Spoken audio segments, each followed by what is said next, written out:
네, 안녕하세요. 오늘 공부 세 번째네요. 오늘도 제가 다른 일이 있어서 녹음을 좀 늦게 합니다. 지금이 밤 11시 5분입니다.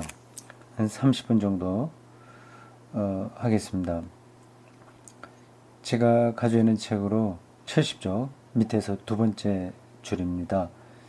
지금 하나님의 나라에 대해서 이야기를 하고 있는데, 특별히 이번 이 파넨베르크 강의가 제1장이 신학과 하나님 나라예요. 신학과 하나님의 나라. 네, 신학에서 이 하나님의 나라를 어떻게 이렇게 접근했는지, 그것에 대한 간략한 그 어떤 시대적 그 흐름, 이걸 좀 이야기하고 있습니다. 읽겠습니다. 그러나 신학 성서에 있어서는 임박한 하나님 나라에 관한 예수의 메시지가 모든 기독론과 인간 실존에 관한 모든 새로운 규정들을 앞지르고 따라서 이들의 근거가 되는 것이다. 임박한 하나님의 나라, 이게 예수 메시지의 핵심이거든요. 이게 모든 기독론, 그러니까 예수가 그리스도라고 하는 이 사실, 그리고 인간에게 일어난 모든 그 운명, 실존, 그런 것들이 뭐냐 하는 그런 논의에서 가장 앞에 놓여 있다고 하는 거죠. 핵심 개념이라고 하는 겁니다. 그 단어는 여러분들이 외워두시면 좋습니다. 임박한 하나님 나라. 임박한 하나님의 나라. 가까이 왔다고 하는 건데, 그렇다면 딱 눈에 보여야 되지 않습니까? 손으로 만지거나 하면 좋을 텐데 그렇지는 않은 거란 말이에요. 근데 그거를 임박했다고 느끼는 사람들도 있고 그렇지 못한 사람들이 있어요. 당연히 우리는 느끼는 사람이 되죠. 그 느끼기 위해서 공부도 하고 있습니다. 하나님의 나라, 임박한 하나님의 나라가 모든 기독론과 인간 실존에 대한 모든 이야기들에서 앞에 있는 거다 겁니다. 따라서 기독론적 해석과 인간학적 해석을 하나님 나라 설교에 강제할 수 없다. 기독론적 해석과 인간학적 해석, 근데 이게 서로 다른 거를 이야기하는지 어떤지는 잘 모르겠습니다. 기독론적 해석이라고 하는 것은 예수 그리스도에 대한 이야기예요. 예수를 그리스도로 믿는 그러한 이론들, 그런 걸 기독론이라고 하거든요. 인간학적 해석은 예수의 인간적인 모습에 대해서 말하는 거는 아닌 것 같은데, 일반적인 인간에 대한 해석으로 이 문장에서는 이해할 수 있어요. 근데 그렇게 잘 연결이 되지 않아요. 조금 더 가봐야 되겠습니다. 그러니까 기독적 해석과 인간학적 해석이 하나님 나라 설교 보다 앞선 건 아니다. 하나님 나라가 더 우선적인 거다. 그걸 지금 강조하겠습니다. 오히려 이러한 해석들이 하나님 나라의 빛에 비추어 심판받아야 된다. 굉장히 과감한 표현이에요. 우리는 기독론 예수가 그리스도라다. 그가 우리 죄를 용서하기 위해서 대신 십자가의 길을 가셨다. 그의 부활을 통해서 우리도 똑같이 구원받는다. 그의 재림을 통해서 구원은 완성된다. 이런 것들이 기독론이에요. 예수가 메시아 그리스도라고 하는 그 교리가 모든 게 핵심이지 않습니까? 딱 그거에 우리가 집중하고 있는데 이 파넨베르크는 그런 것마저도 하나님 나라의 빛에 의해서 심판받아야 된다.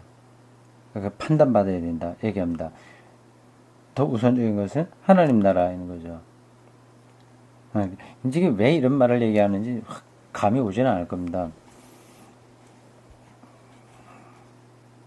임박한 하나님 나라라는 예수의 메시지 속에 메아리치고 있는 주제는 기독교 신학 전체의 열쇠로서 회복되어야 된다. 그렇죠. 만약 우리가 하나님 나라 사상에 대해서 역사적으로 정당한 취급을 하려면 이 회복이 기능할 뿐만 아니라 하나님 나라에 대한 생각을 정말 제자리로 돌려놔야 된다고 하는 거예요. 이게 정말 긴급한 요청사항이다 하는 거예요. 그것만이 아니라 그것은 현대 기독교 사상 안에 있는 여러 가지 어려운 문제들에 대한 보다 적절한 접근 방법을 시사하는 것이 된다.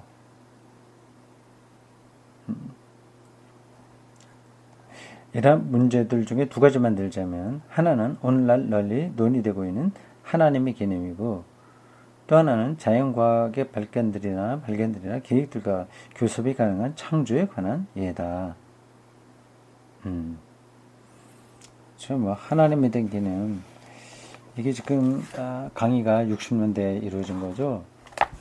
그때 하나님에 대한 여러 가지 논의들이 있었습니다. 심지어는 사신신학 이런 얘기들도 있었어요. 하나님 죽음의 신학이라고 하는 거죠. 예.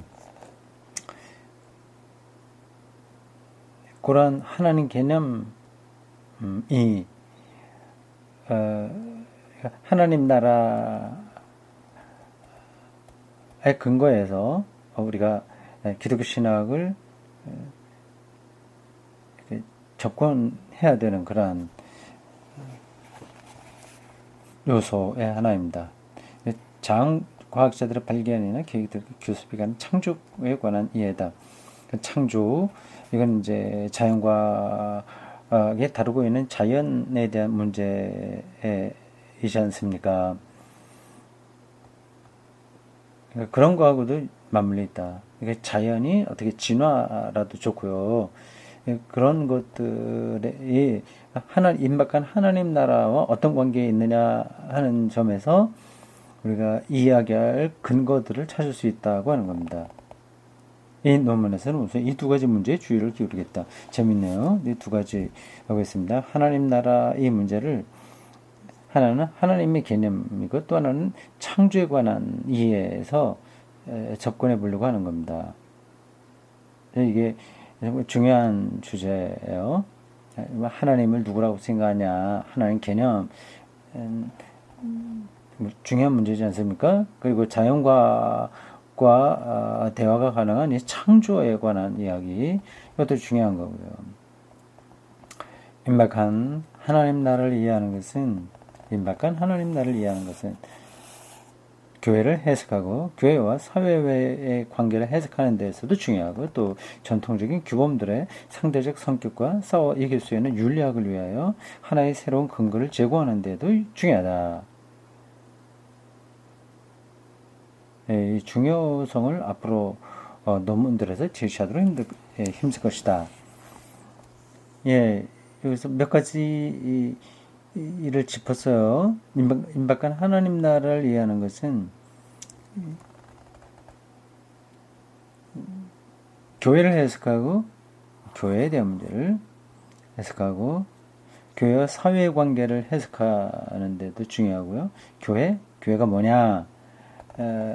이게 왜 이제 임박한 하나님 나라를 이해하는 것에서 이 교회가 끼어드냐?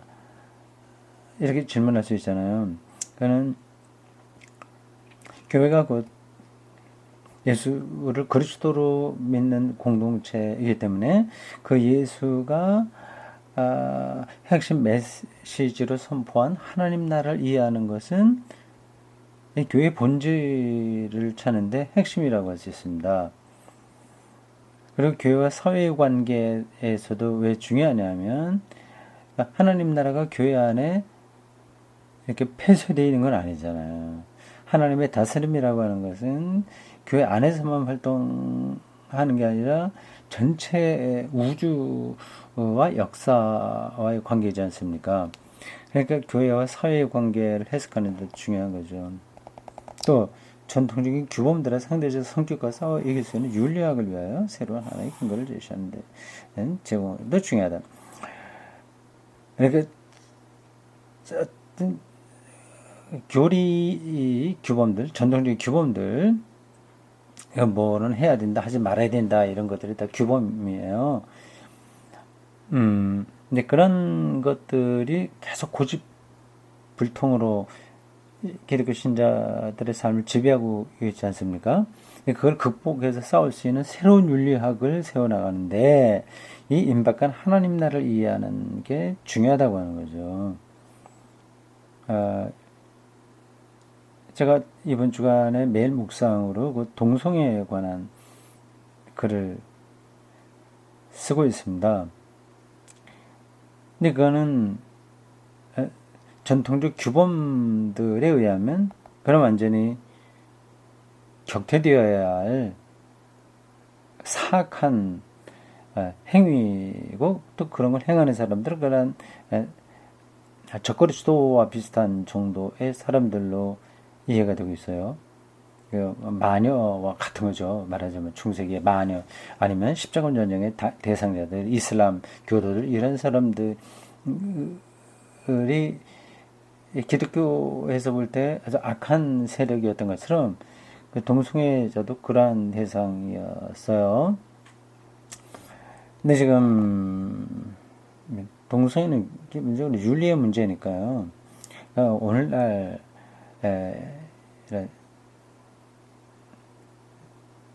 이런 문제, 예를 들어 설명하는 겁니다. 이런 동성애 문제에서 새로운 윤리적 기준들을 세워나가고 그 근거를 세우는데 하나님 나라를 이해하는데 이게 중요하다고 하는 겁니다. 그게 어떻게 연관될지 기대가 됩니다. 기대가 돼요.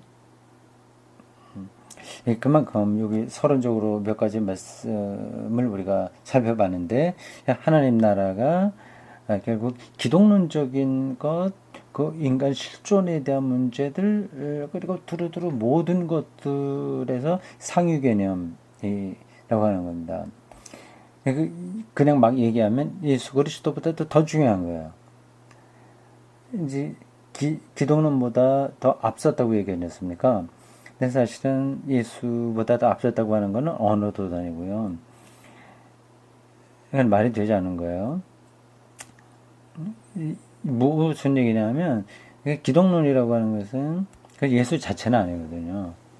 기독론 이렇게 돼버리면 교부들, 그리고 지난 2000년 역사 신학자들이 예수 그리스도를 이해하는 하나의 방식이고, 예수가 그리스도라고 하는 사실을 인간적 논리에 근거해서 설명하는 거거든요. 그러니까 그거는 100% 옳은 건 아닌 거죠. 100% 다를 말할 수 있는 건 아니죠. 여전히 사람의 생각이 부족할 수도 있으니까 그거를 완벽하다고 할 수 없는 겁니다. 그러니까 기독론, 예수 그리스도는 절대적이지만 기독론은 절대적인 게 아닌 거죠.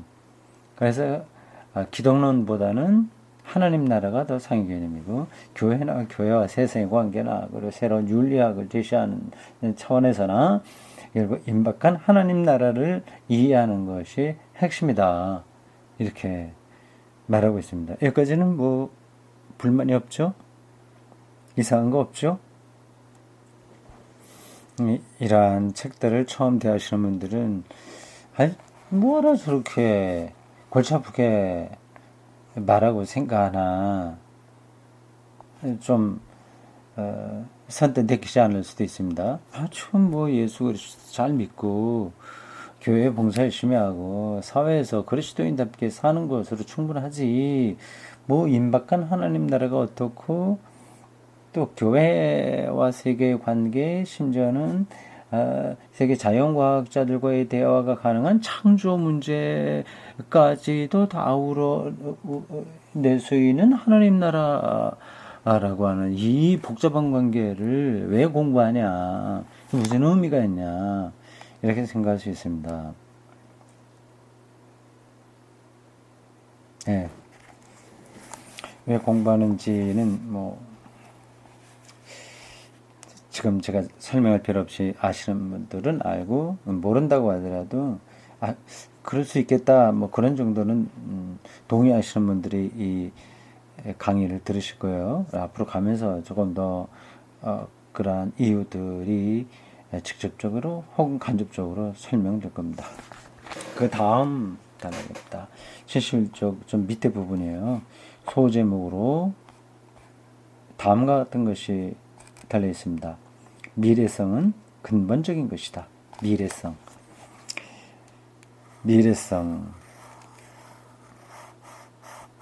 파넨베르그 신학을 이해하는데 대단히 중요한 개념이 하나가 미래에 대한 겁니다. 미래. 종말이라고도 할 수 있죠. 이게 임박한 하나님 나라하고는 좀 반대되는 것 같아요. 임박했다고 하는 것은 현재 여기잖아요. 그러나 하나님은 미래의 힘이잖아요. 이게 어떻게 연관되냐 하는 것들을 이해해야 되는 거죠. 이미 여기 왔지만 아직 미래인 것, 미래지만 이미 온 것, 이러한 역설적 관계로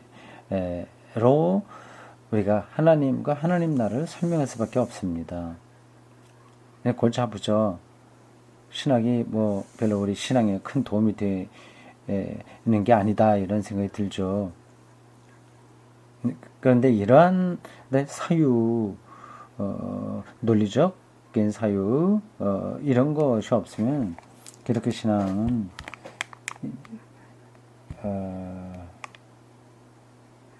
깊어질 수 없는 거죠. 이 세상의 질문에 대해서 대답할 수 없습니다. 자, 미래성은 근본적인 것이다. 이 소제목에서 우리가 알 수 있어요. 미래가 결국은 가장 궁극적인 리얼리티다. 이런 뜻이죠. 그래서 우리의 출발점은 하나님 자신에 의해서 가져와지는 종말론적 미래로서 이해되는 하나님의 나라이다.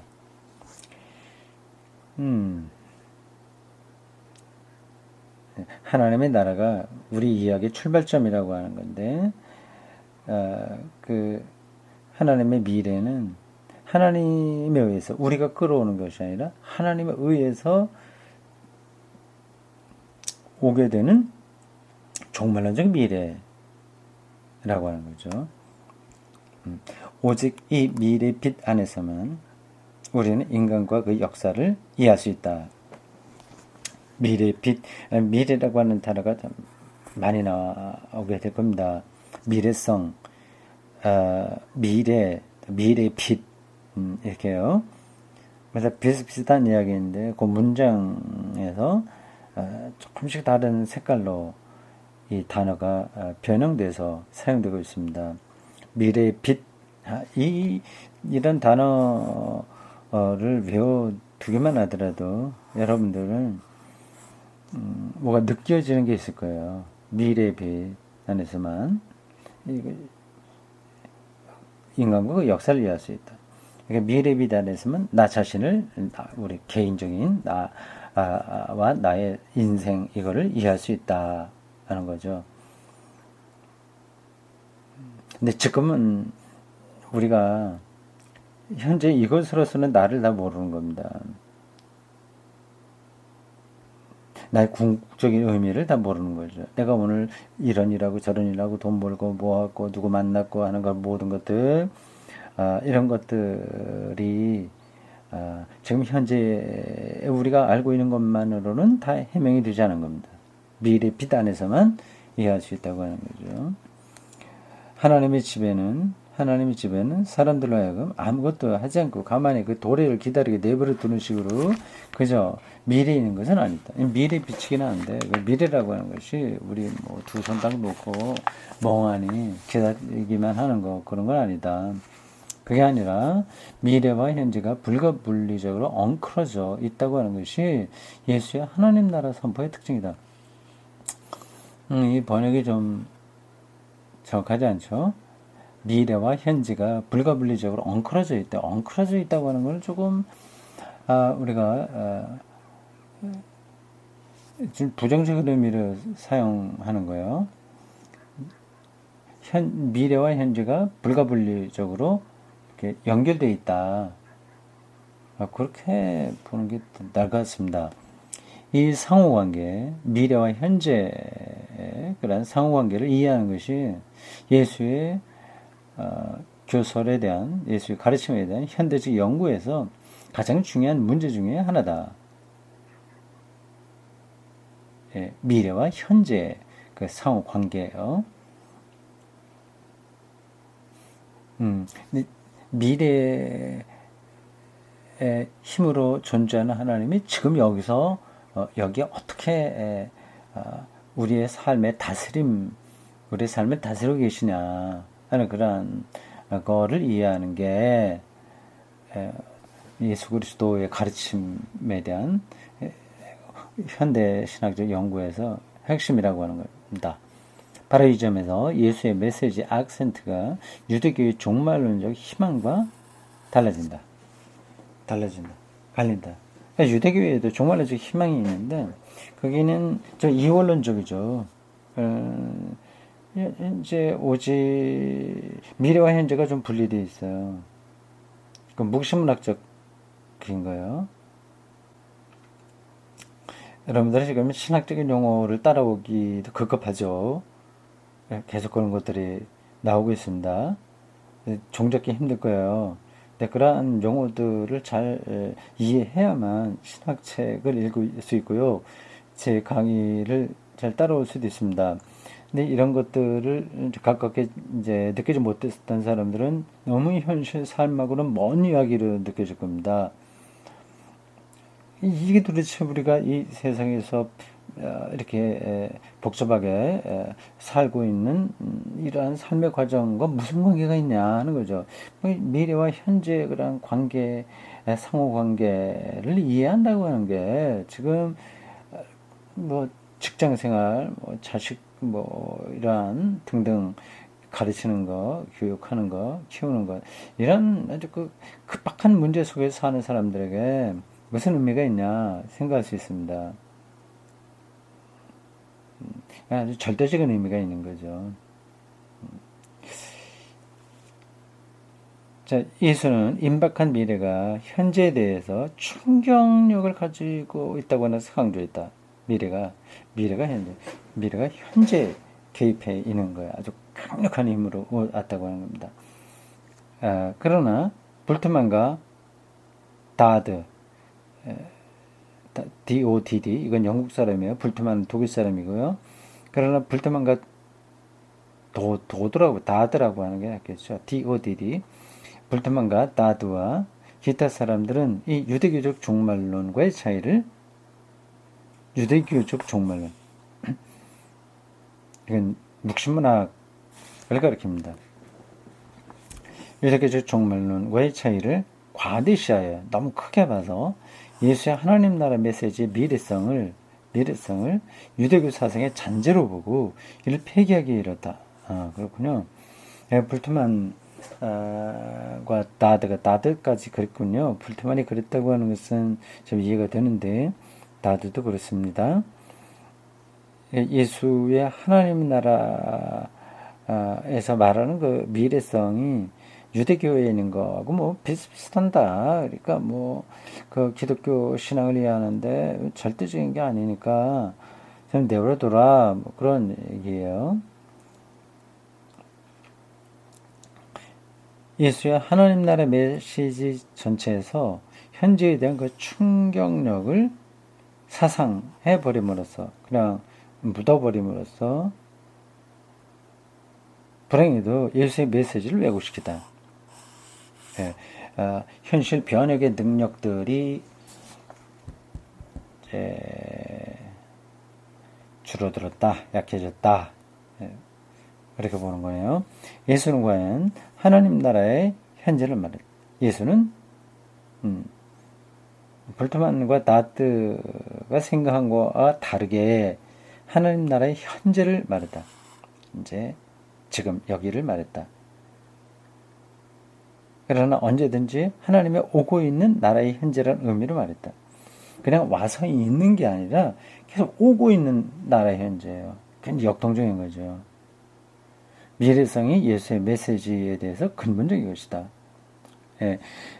근데 미래적인 것으로만 머물러 버리게 되면 이거는 유대교의 유대교적인 종말론으로 떨어져 버리고 말아요. 근데 예수에게서는 하나님 나라가 역동적인 힘으로 계속 오고 있는 현재다. 이렇게 말했습니다. 생각하신 거죠. 미래성이 예수 메시지에 대해서 근본적인 것이다. 이렇게 말하고 있습니다.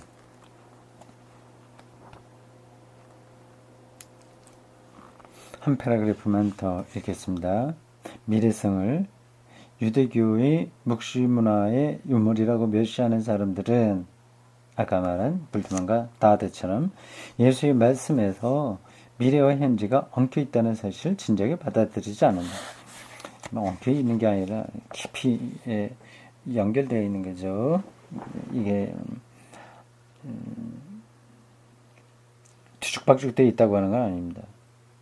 반면에 우리는 예수가 하나님 나라를 자기의 현재에서 시작된 데 불과하고 그것은 오직 미래에서만 성취될 것으로 이해했다는 쿨만의 주장에도 찬성했어요. 오스카 쿨만이라고 하는 유명한 신학자가 있습니다. 이 사람의 입장은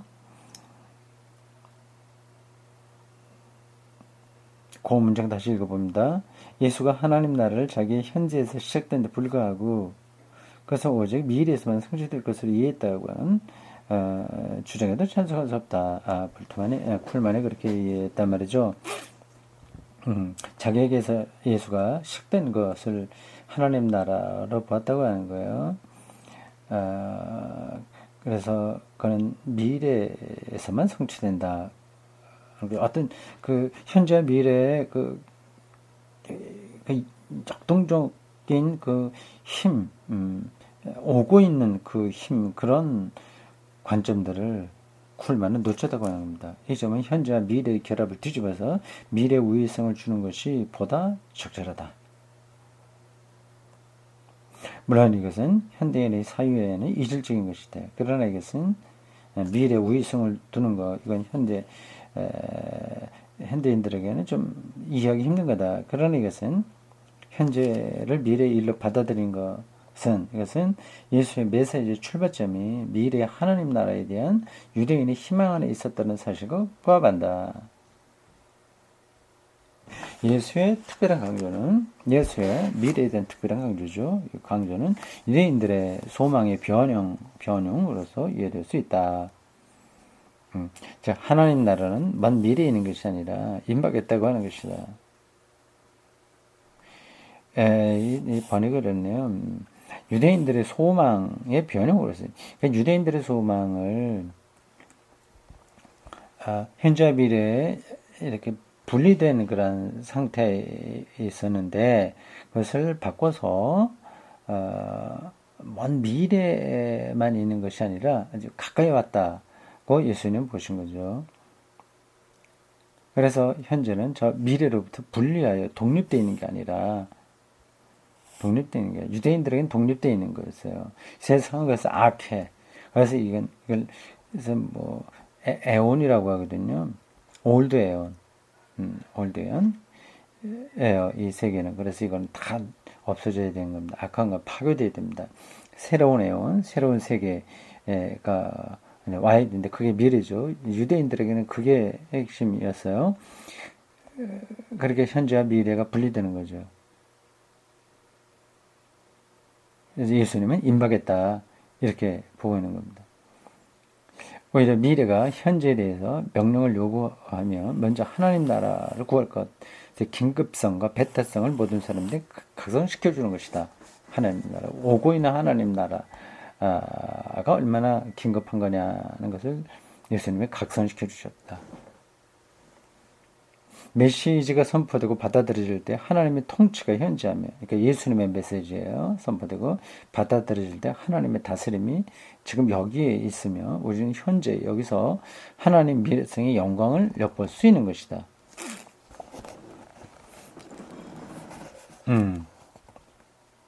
이와 같이 하여 우리는 과거와 현재가 미래의 원인이라고 하는 관습적인 역설과는 반대로 현재를 미래의 결과로 보는 것이다.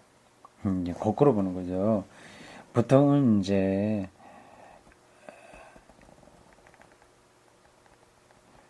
과거가 있고 그 다음에 현재를 거쳐서 미래로 간다 이렇게 생각을 하지 않습니까? 역사를 그렇게 생각하잖아요.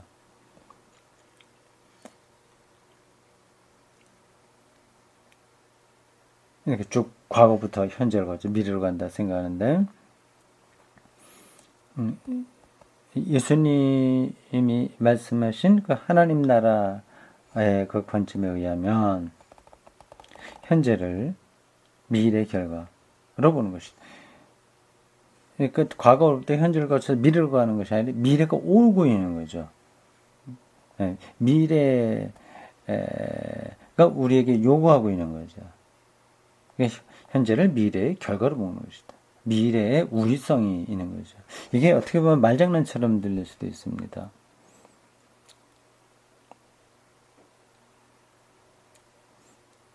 그렇죠. 말장난처럼 들리죠. 내가 하나 쉬운 예로 들면 이렇습니다. 뭐 학생 얘기 들죠. 젊은 사람들. 공부를 열심히 해서 좋은 수학 능력 점수를 받고 그렇기 때문에 좋은 대학교 들어가고 그렇기 때문에 뭐하고 그렇게 쭉 흘러가는 거 아니겠습니까? 뭐를 과거에 했기 때문에 그 결과로 지금이 됐고 또 지금의 이러한 것 때문에 미래에 어떤 일들이 이루어진다 이런 생각을 하고 있지 않습니까?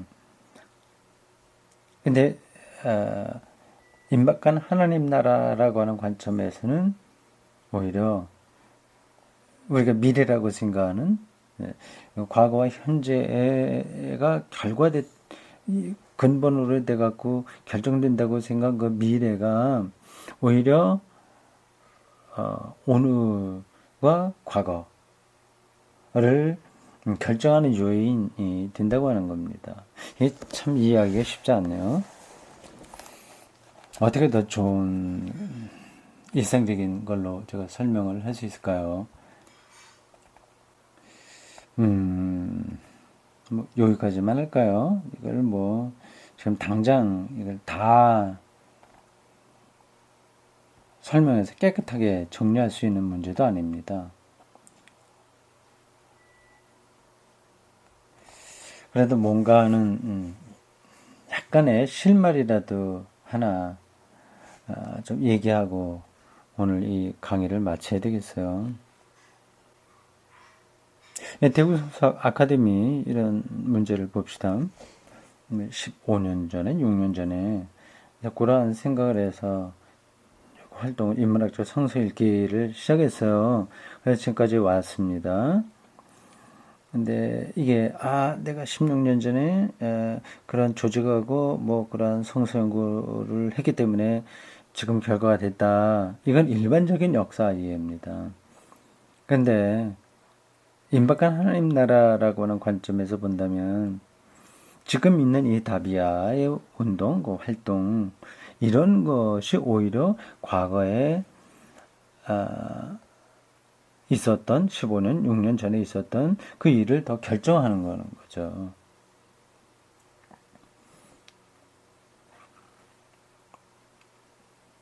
지금 이러한 대구 성서 아카데미 이런 운동이 지금처럼 이런 곳으로 아니고 다른 거였다면 그러면 15년, 6년 전에 그 모든 생각과 계획들 그런 것들은 또 달라지는 거예요. 의미가 달라지는 거죠. 예. 여기까지만 하겠습니다.